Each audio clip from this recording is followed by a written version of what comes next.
In this video, I'm going to show you how to copy a Spotify playlist. This is going to be a short and easy video, so let's jump right into it. Now, firstly, open up the playlist.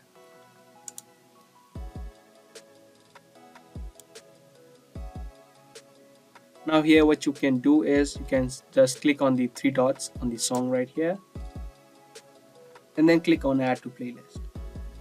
Now from here, you can simply copy this playlist or create a new playlist or copy it to another playlist that you created. Once you do that, it says added to playlist, and if you head back to the playlist that you've copied, you can see that song has been added to the new playlist.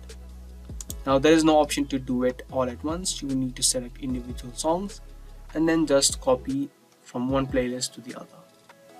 So that's how you do it. I hope this video helped. If it did, make sure to subscribe, share, and give this video a thumbs up. That's going to be all for today, and I'll be back with more.